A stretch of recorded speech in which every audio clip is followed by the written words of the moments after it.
Armen Levack, 104.5 The Team, your home for New York sports. And Coach Barry Switzer joining us now on the Zappone Hotline. Coach Switzer, I know you're on your way back to Oklahoma because you were at the game last night, right?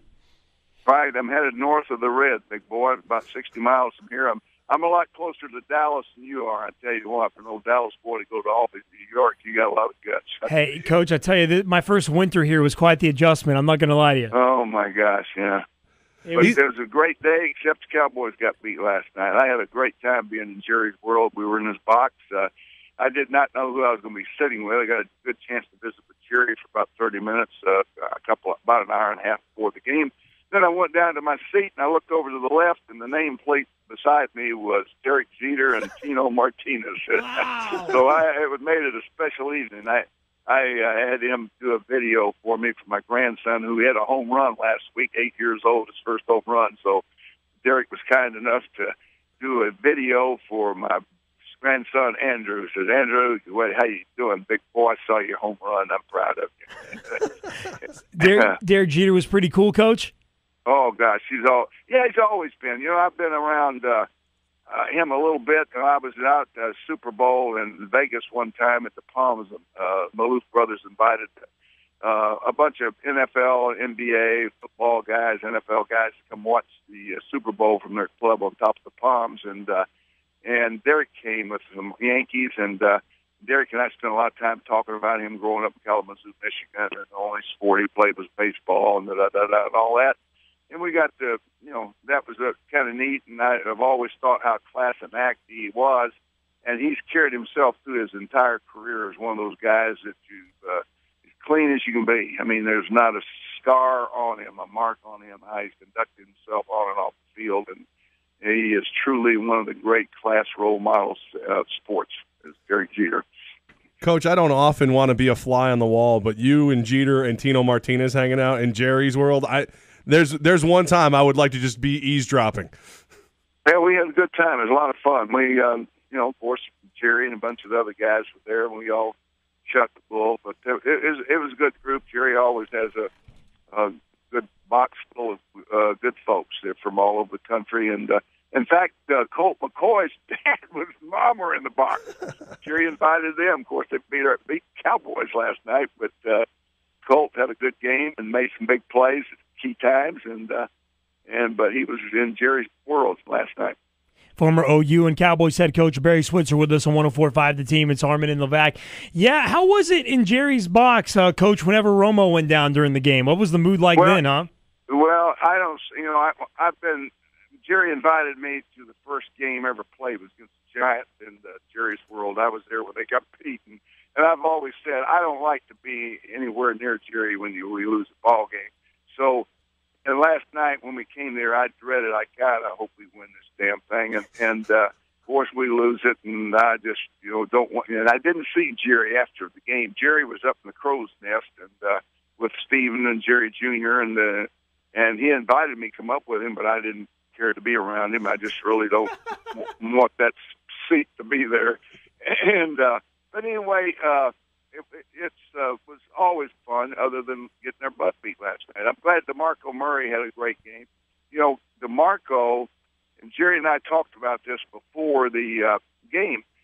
When the pick came up in the third round, Jerry calls me. I'm in my home in my office, and Jerry gets me on the phone in their war room with all their scouts and coaches. And Jerry, I'd already had a conversation with Jerry privately about DeMarco Murray before the draft. And he said, tell my coaching staff and scouts what you had told me. So I went through all the things why you're lucky guys to have a first-round talent ability drop to the third round in your laps, and you're crazy if you don't draft it, because he is a great player who's got a bad rap on injury, and he will be someone that will make you proud and never embarrass you. He will do everything you ask of him. He'll never bust an assignment. He will be a good player and a great citizen for you, and you'll be damn happy you drafted him. Jerry was reminding me of all his coaches and his scouts last night. That, by God, we did what Switzer told us to do, and I'm glad they did, and DeMarco is too. Former Cowboys and OU head coach Barry Switzer with us on 104.5 The Team. How far do you think this Dallas Cowboys team can go?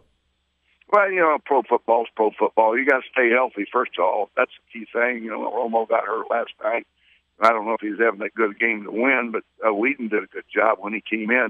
The one pass in the first one he threw it too high and far in front of Bryant. If he throws it a little back to the corner, to the post, to the flag, he'll probably make the catch for the touchdown. They had to get the field goal. But, I think there's about as good as anyone out there. I don't think there's a dominant team in pro football this year. You mentioned staying healthy and that DeMarco got a bad rap because of his injuries. He has been injured several times in the NFL. Coach, if you're the head coach of the Cowboys, do you at all, the big debate in Dallas is if you give DeMarco less carries or if you just keep giving him the amount of snaps that you've given him all season and not have to worry about the injury. As a coach, you can't worry about the injuries, right? That's right. I never worried about my running backs or Emmett, how many times he carried the ball. You've got to play your best players. That's why in special teams, your best players, your starters, your defensive backs, everybody's on special teams. You've got to have your best people on the field to give yourself the best chance to win. And you only got 53 players, so you can't protect them. And what you can do is that you can have enough running backs today. Like, they do alternate Dunbar. They do put Randall in there. They do give Marco to Murray, and they give them the few carries. But the workload is going to be, he's a back that needs to carry it 17, 18, 19, 20 times a game. He's not a 30-time a game. He's not an Earl Campbell type running back. But he's a guy that needs to touch it 19, 20 times a game, passing or rushing, and he's productive. And obviously he did it again last night. That's about what he had. So keep him in that range and give him a break, and you can protect him that way, but playing the other two guys that are talented enough to get on the field. Former Oklahoma and Dallas Cowboys head coach Barry Switzer with us on 104.5 The Team. It's Armen and Levack. Coach Switzer, you mentioned Jerry. You don't want to be around him during the game because he gets so intense. And it's funny because, nationally, the media today is having a fun time about how he went down on the sidelines last night to inform Coach Garrett that Romo could be coming back into the game. That's just Jerry, right? He's just all over the place, and he just wants to make sure that he's involved with everything. He is. That's just his team. He owns it, and I can understand that. But Jerry's not going to do anything to jeopardize the health of his player, and he's not going to do anything that the doctors don't say. That the doctors are truly, the medical staff's the one that marks your players ready for duty. Now, then the player can tell you that he's ready to go or not ready to go, and go against what the doctors, even though they feel like he's sound enough to play. But, he felt good enough to go back in. He wanted to try to help his team win, and I can understand that. And so I don't question the decision. They tried to make some controversy about it, but hell, I've seen worse damn things to talk about than that. Coach, they are unveiling the college football playoff poll tonight. The committee is unveiling the first ever college football playoff poll. Is college football getting it right by doing the playoffs and by having this committee? Well, I don't know. I've had a little problem about the makeup committee, and the makeup committee's only got 33 guys that ever coached on the damn thing, so.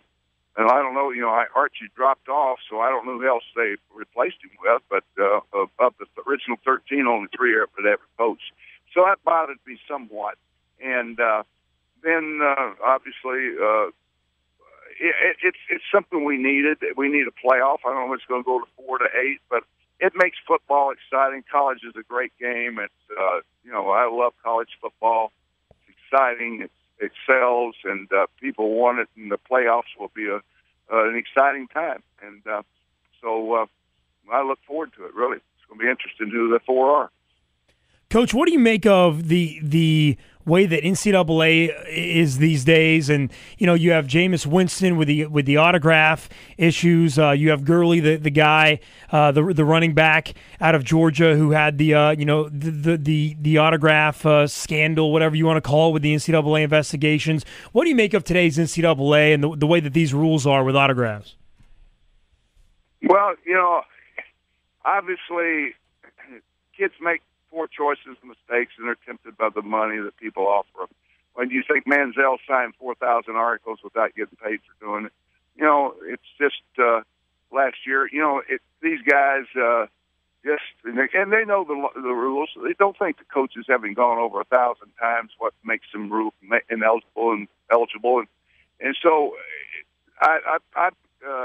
when these things happen, they're going to happen because kids just make poor choices, and these kids do that. All right, Coach, when you talk about college personalities, one of the biggest one that comes forward is the Boz. Brian Bosworth, Brian in the Boz tonight, 30 for 30 on ESPN. You were right there. You were front row when he became the Boz. How great was he in college, and how impressive a personality was he? Let me answer that question for you. How great was he in college? You watch it tonight, 30 for 30 on the Boz, Brian to the Boz. You will see it tonight in, an hour and 30 minutes, 30 for 30, the premiere tonight shown on ESPN. And anybody that watches that, watch Brian Bosworth play linebacker in his college career without a doubt. He is a great football player, and the film and the footage all tonight will prove that, because it's so many games that he played against the top opponents in the country that proved by his talent on the field that he was certainly one of the only two-time Butkus Award winner, won it 3 times if he'd been back his senior year. Now, what didn't translate to the pros? Because I watched him in college. He was amazing. Yeah, you know what? It did. He started. See, that's what bugs me. But people saying that he played 3 years in pro. He didn't make it at the end of his third year because of damn steroids. He was marked. His shoulders gave out on him, and he had to give up the game. But he started as a freshman. He's second on the team in tackles. As a freshman, a rookie, what more can you do? You drafted one, you go, you start. That's not a bust. And when everybody brings up the tackle against Bo Jackson, you watch the tackle tonight. Hell, after he made contact with Bo Jackson, Jackson didn't go but 2 or 3 more yards, but it happened to be a touchdown in the damn end zone. It's been upfield. It's been a 3rd and 5. You know what? It's been a 4th and 1. It's been punted. So he got him down in the one-on-one tackle, and he made on him by himself just when his shoulder was hurt. So watch that tonight and see that. And they make a deal out of that, and I said, hell, that's a damn good tackle. So anyway, y'all make the judgment, but watch the damn film. Don't listen to anybody. He started 3 years in pro football. He's not a damn bust, I promise you. He's a damn good linebacker. Have you had a chance to see the 30 for 30 yet? Have they showed it to you? Yeah, I was in New York last week for the premiere. They had a premiere showing. ESPN invited us up. We went up. We saw it. I was scared to death. I didn't know what the hell it was going to be like. And for me, it turned out my thinking when I left there is more of a positive show. It had its negative parts to it, by the interviews with different people from different areas, the media, Texas, ex-players, teammates. You know, they got their shots, but at the same time, it was accurate and it was positive. Awesome. I'm glad you liked it. Well, Coach Switzer, thanks for your time today. Safe travels back to Oklahoma. I'm glad you had a great time last night. I'm back. I'm already back. Oh, very nice. well, we had to call you because we saw you with Derek Jeter. We thought, No, I'm not driving back. I just told you I was driving that fast. Hey, but anyway, take care, guys. Talk to you next time. Thanks, right? Coach. Thank you, Coach. All right.